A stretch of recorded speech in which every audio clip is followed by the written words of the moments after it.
अस्सलाम वालेकुम। मैं हूं हाशिम गुलजार और आज हम पढ़ने जा रहे हैं इकोलॉजिकल लेवल्स। यहाँ हम स्मॉलेस्ट से लार्जेस्ट की तरफ जाएंगे। तो सबसे पहले हम बात करते हैं ऑर्गेनिज़म की। An individual living thing is called organism. All organisms are composed of cells. Organisms are classified by taxonomy into groups such as multicellular animals, plants, and fungi, unicellular microorganisms, for example, protists, bacteria, and archaea. Organismal ecologists study adaptations, beneficial features arising by natural selection that allow organisms to live in specific habitats. These adaptations can be morphological, physiological, or behavioral. Her individual living thing organism कहलाती है। हम जानते हैं कि तमाम organisms cell से मिलके बने होते हैं।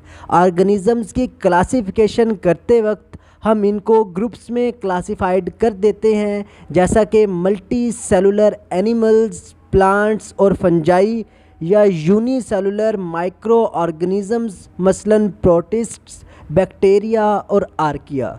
ऑर्गेनिज्मल इकोलॉजिस्ट नेचुरल सिलेक्शन से उभरने वाली उन अडाप्टेशंस और बेनिफिशियल फीचर्स का मुतालिया करते हैं जो स्पेसिफिक हैबिटेट में ऑर्गेनिज़म को रहने की इजाज़त देती हैं। ये अडाप्टेशंस मॉर्फोलॉजिकल, फिजियोलॉजिकल या बिहेवियरल हो सकती हैं। अब हम चलते हैं ऑर्गेनिज़म्स की एग्जांपल्स की तरफ। You are an individual. Your pet cat is an individual. A moose in Canada is an individual. A coconut palm tree on an island is an individual. A grey whale in the Pacific Ocean is an individual. A tapeworm living in the gut of cow is an individual, as is the cow itself is an individual. इन examples में हमने humans, cat, moose, palm tree, grey whale, tapeworm और cow की बात की है। ये सब अलग अलग इंडिविजुअल लिविंग थिंग्स हैं, यानी कि ये सब ऑर्गेनिज़म्स हैं। इधर जो हमने लफ्ज़ मूस इस्तेमाल किया है, इसका मतलब है एक किस्म का हिरन। आप इसको अमरीकी बारहसिंगा भी कह सकते हैं। An individual is one organism and is also one type of organism. Species is a unique type of organism. The word species always ends in s if you are referring to just one type of organism, one species. It is a species. There is no such thing as a species. During study, each species has been given a two-part name, their binomial or scientific name that uniquely identifies it. Humans, Homo sapiens, domestic cats, Felis catus, moose, Alces alces, coconut palms, Cocos nucifera.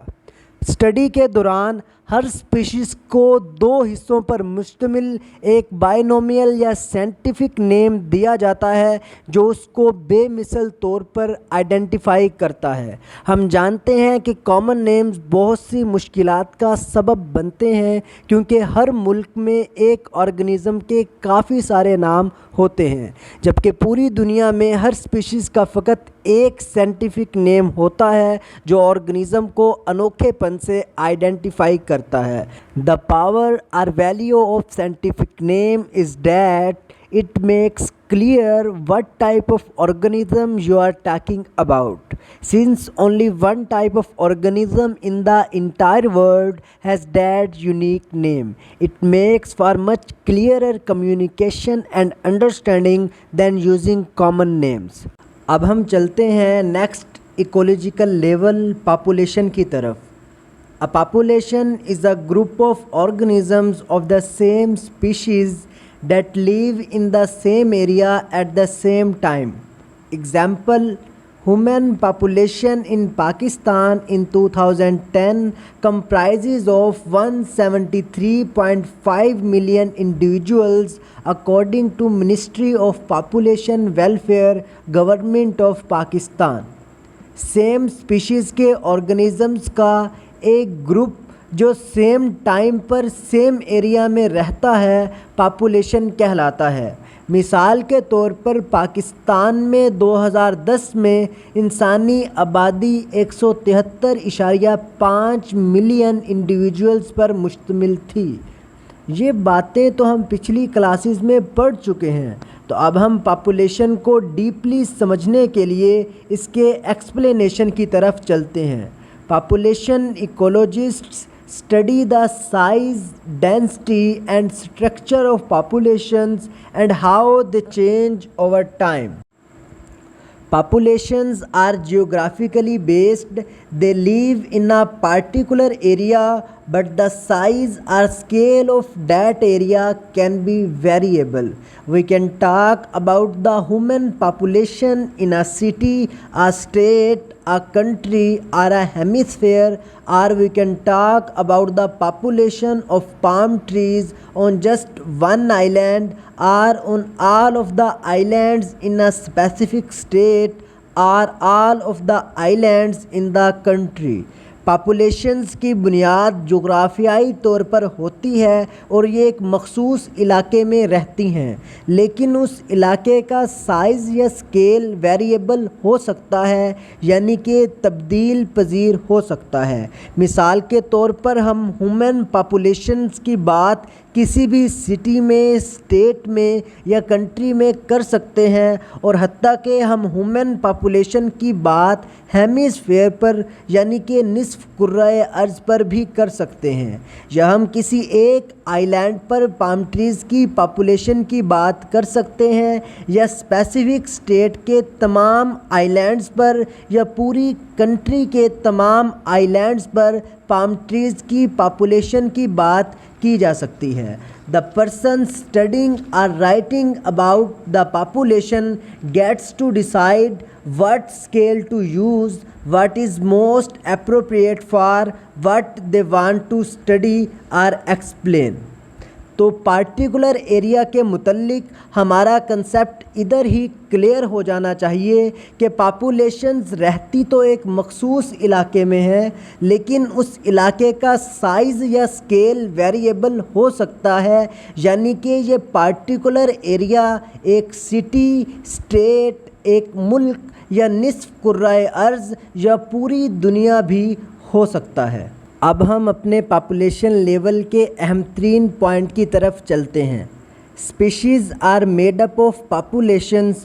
How many populations? It depends on how wide separate the species is and how small or large the geographical area is.